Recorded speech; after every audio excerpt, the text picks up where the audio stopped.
Hello, everyone. Uh, there is a rather new movement in Islam called Quran only Muslims.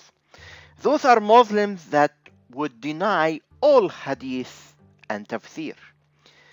They do that to run away from a lot of embarrassing stories about Muhammad. They claim that Quran is sufficient as divine inspired guidance to practice Islam.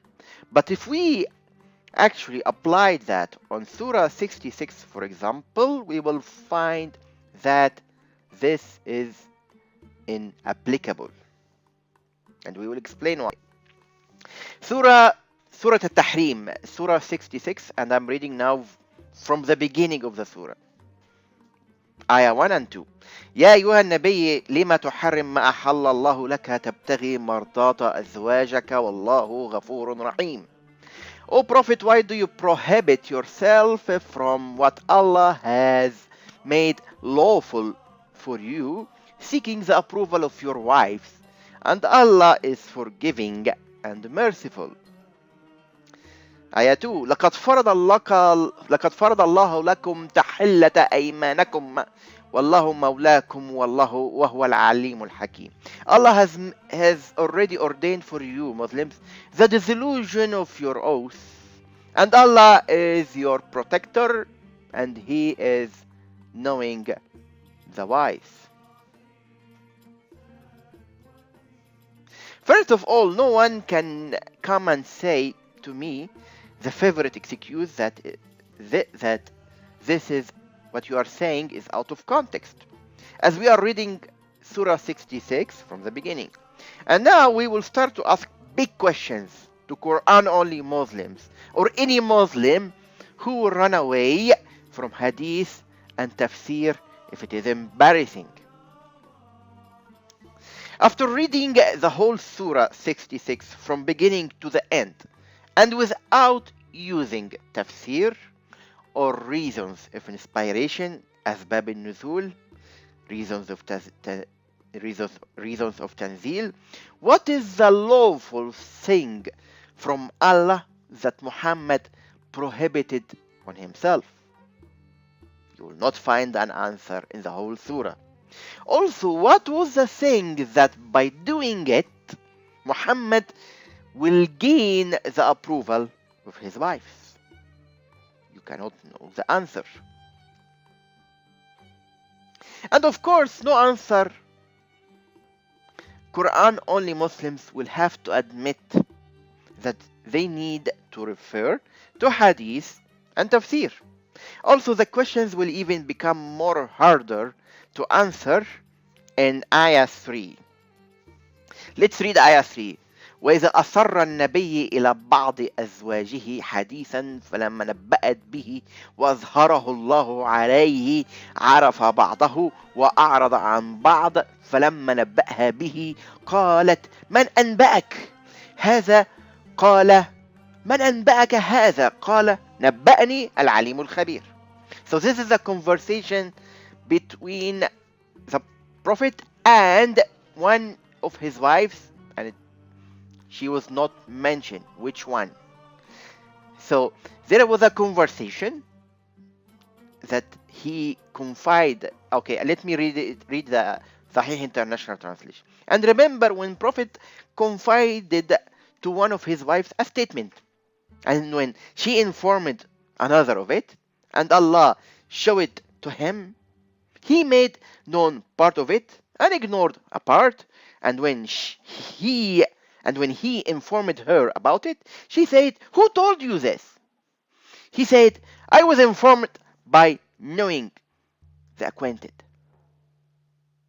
So, this is there is a vague, incomplete, without context story here.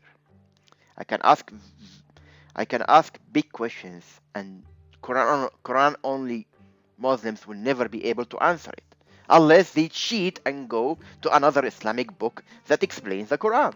So basically, Muhammad in secrecy said something to one of his wives. He found later she disclosed that to another wife, and Allah partially informed Muhammad about that. And so which wife? We don't know. What is statement? We don't know. Why Allah partially revealed and which part He revealed, we don't know. And the big question, why this vague conversation between a man and his wife came into Allah inspired text, especially when it is incomplete story and no context for it, especially when the details are not to be revealed. Another questions, are Quran only Muslims using this surah in their worship? We know that Quran only Muslims will use the Quran in their worship. Are they using this surah in their worship? And if someone thought for a moment that maybe the conversation details itself is insignificant, then your thought will be wrong simply because of the next ayah, ayah 5. Let's read it together. عسى ربه أن يطلقكن أن يبدله أزواجا خيرا منكن مسلمات مؤمنات قانتات سبيات عبدات سبيحات سبيات وأبكارا.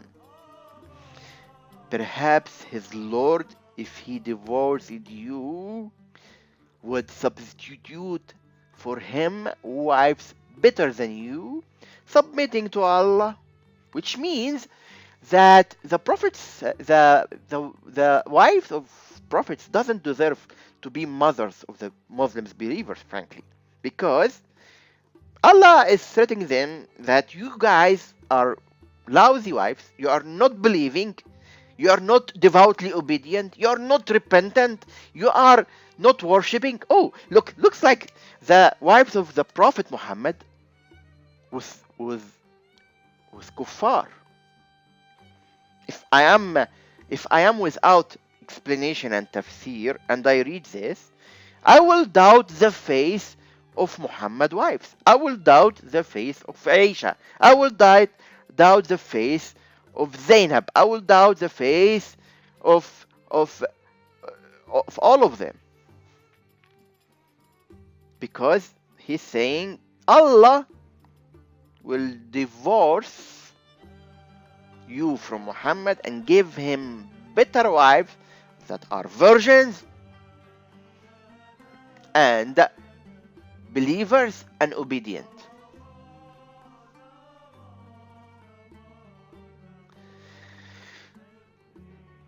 So the conclusion is, because of what happened, so that's what happened in the first four ayahs were very important and significant to the degree that Muhammad was about to divorce all of his wives.